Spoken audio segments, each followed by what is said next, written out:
O que o reino dos céus significa para você? E qual é a aplicação que podemos fazer para a nossa vida? Você está ouvindo o programa Encontro com uma Palavra. Bem-vindos! Juntos já estudamos todos os livros do Velho Testamento e agora estamos focalizados nos evangelhos do Novo Testamento. O estudo de cada um desses livros da Bíblia visa descobrir qual é a aplicação de sua mensagem para a nossa vida. Portanto, agora que estamos estudando o reino de Deus no Evangelho de Mateus, devemos perguntar qual é a aplicação em nossa vida.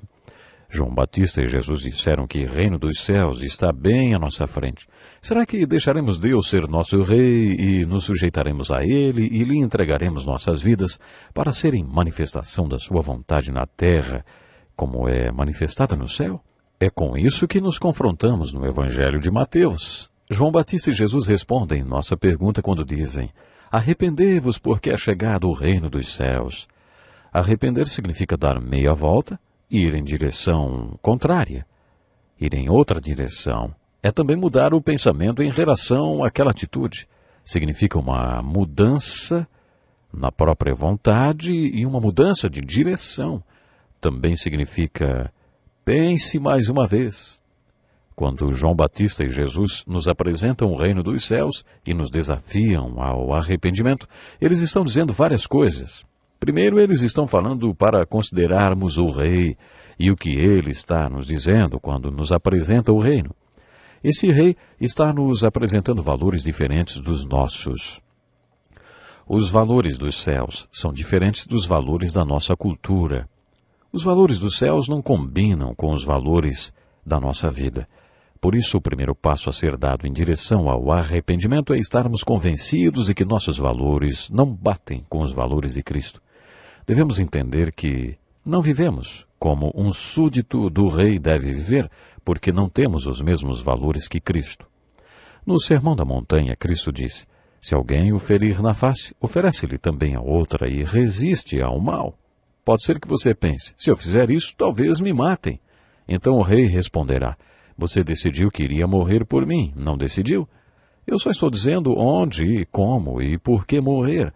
Preste atenção nas palavras de Deus e deixe o Espírito Santo mostrar a você se o que o rei está dizendo bate com os seus valores. O próximo passo depois do arrependimento é se converter aos valores do rei. Arrepender-se também implica em converter-se. Quando você entende a igreja na sua essência, percebe que ser parte da igreja de Jesus Cristo significa ser parte do reino dos céus, porque a igreja é a expressão visível do que Deus é na terra e da sua vontade na dimensão do céu. O custo disto é a sua própria vida. Quando você entende o reino dos céus, torna-se convicto dos valores deste reino e pode até morrer por eles. A exortação e aplicação prática da palavra arrepender é: considere o reino, seja convencido pelos ensinamentos de Jesus encontrados no livro de Mateus e por todos os valores do reino dos céus. Converta-se aos valores e ensinamentos de Jesus Cristo. O pregador Sam Schmaker fez uma descrição muito significativa da igreja. Ele diz: a igreja é um grupo de pessoas diante de 3 obstáculos a serem vencidos. O primeiro é a conversão aos princípios do reino. O segundo é estar unida. O reino não é feito de solistas. Todos que aceitam Jesus Cristo como o Rei são cidadãos de uma nação celestial. Somos todos parte de um corpo. Quando um membro está machucado, todo o corpo sofre. Por isso o desafio é se converter e se unir. O terceiro obstáculo é ir. Quando você entende o que o reino dos céus é, você continua a caminhada e percebe que a igreja é uma organização missionária impulsionada por um grande ide. Ouvimos a voz do nosso rei dizendo: vão e façam discípulos, ensinando-os a obedecer a tudo que eu lhes ordenei, e eu estarei sempre com vocês. Assim concluímos a introdução ao Evangelho de Mateus. Agora estamos prontos para analisar o conteúdo desse Evangelho. O livro de Mateus começa com a genealogia de Jesus Cristo. Era assim que se apresentava um rei aos judeus, mostrando sua genealogia. Por isso, Mateus começa o livro com a genealogia de Jesus. Observe que essa genealogia não começa com Adão, mas com Abraão. Mateus quis mostrar que Jesus era descendente de Abraão. No Evangelho de Lucas, a genealogia de Jesus vem desde Adão, porque Lucas tinha um objetivo diferente de Mateus. Ele escreveu o Evangelho para provar a humanidade de Jesus, e por isso mostra que Jesus foi descendente de Adão, e que ele próprio se identificava com toda a humanidade. Quando lermos a genealogia de Jesus, observaremos alguns dados importantes, interessantes, principalmente se você estudou o Velho Testamento comigo. Encontraremos Ruth e Boaz na genealogia apresentada por Mateus, assim como a mãe de Boaz, Raabe, que foi uma prostituta.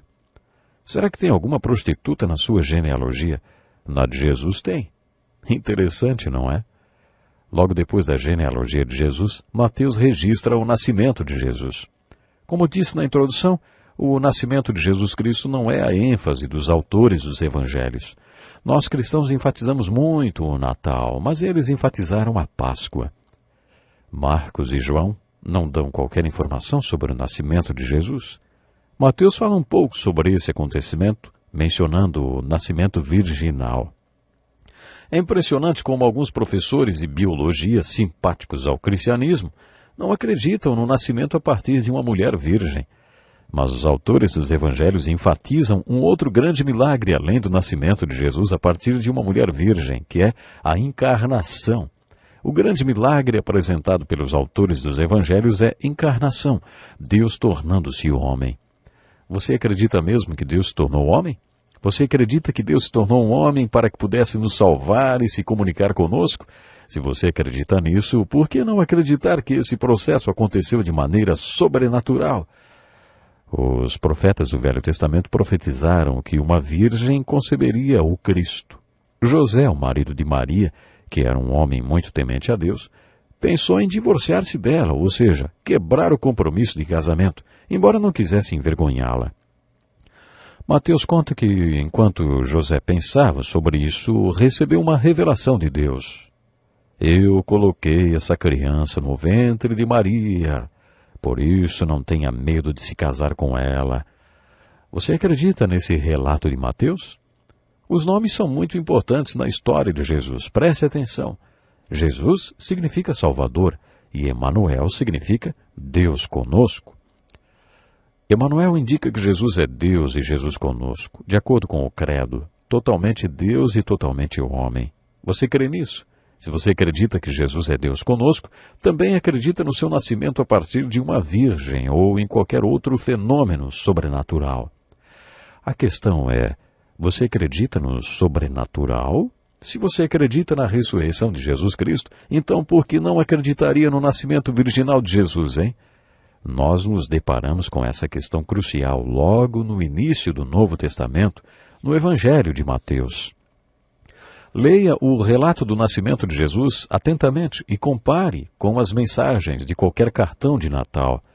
Você já viu alguma cena de Natal que mostre anjos como criaturas femininas cantando, com cabelos loiros e longos? De acordo com a Bíblia, os anjos não têm sexos. Eles não são nem masculinos e nem femininos e também não têm cabelos loiros. A Bíblia diz que uma grande multidão de exército celestial apareceu com o anjo louvando a Deus e dizendo: glória a Deus nas alturas e paz na terra aos homens aos quais ele concede o seu favor.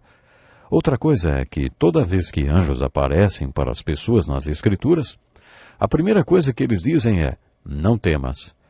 Se ele fosse assim tão bonito, com cabelos longos e loiros, por que é que teriam que dizer não tenha medo?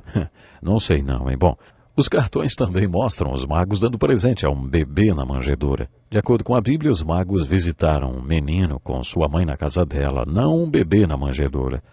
Observe também que toda Jerusalém ficou ouriçada quando os magos chegaram perguntando: onde está ele? Os judeus têm um novo rei e nós viemos aqui para adorá-lo. Onde está ele?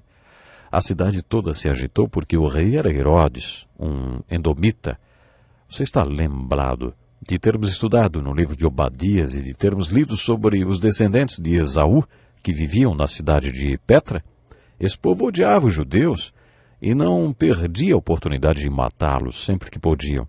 Roma colocava estrategicamente o pior inimigo do povo conquistado para governar sobre ele. Por isso Roma colocou Herodes para reinar sobre os judeus, porque ele odiava os judeus.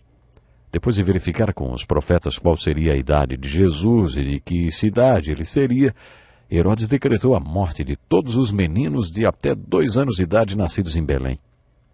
Foi por isso que Jerusalém entrou em pânico, quando os magos chegaram perguntando onde estaria o rei dos judeus que havia nascido. Os habitantes de Jerusalém sabiam que Herodes os ameaçaria por causa desse novo rei dos judeus. Qual é a aplicação pessoal dessa história de Natal, hein? Quais são os 3 tipos de homens descritos nesta história? Primeiro, vemos 3 homens sábios, fascinantes, que estavam buscando a Jesus. É assim que o Novo Testamento começa, com a pergunta: onde está ele? Eu preciso de um Salvador, onde ele está? Depois vemos Herodes consultando os religiosos, homens que conheciam a Bíblia. Todos os religiosos conhecem bem a Bíblia, mas não querem nada com Jesus, porque Jesus pode ser um negócio muito arriscado. Eles não querem se misturar com as coisas de Jesus. Eles sabem tudo sobre Jesus, mas não querem saber dele. Eles se sentem ameaçados com a vida de Jesus. Em terceiro lugar, temos Herodes, que odiava Jesus. Você sabia que encontramos esses 3 tipos de pessoas no mundo de hoje? Em todo mundo há pessoas que odeiam Jesus e, se por acaso souberem de alguém relacionado a Jesus, odiarão essa pessoa também. Ainda encontramos Herodes no mundo de hoje. Desses 3 tipos de pessoas, qual deles você é, hein? Pense nisso. Jesus se tornou a solução para os problemas das pessoas à medida que elas, voluntariamente, entregaram-lhe o lugar devido a ele em suas vidas. Lemos em Mateus que Jesus ensinou seus seguidores a fazerem a oração: venha o teu reino, seja feita a tua vontade. Com essa oração, se feita sinceramente, a pessoa entrega a Deus o seu direito de propriedade sobre sua própria vida. Como retratam as histórias de Natal, pastores e magos renderam sua reverência ao jovem rei. E você? Você está procurando pelo rei da sua vida? Você está disposto a submeter-se ao rei Jesus e tornar-se parte do reino de Deus sobrenatural? A minha oração é que sim. Eu quero lhe convidar para continuar acompanhando o nosso programa. Não perca, hein, o nosso próximo encontro com a palavra. Vamos estudar muito mais sobre Jesus. Até lá. Este é um estudo escrito pelo Dr. Dick Woodward, na voz do pastor Edson Bruno.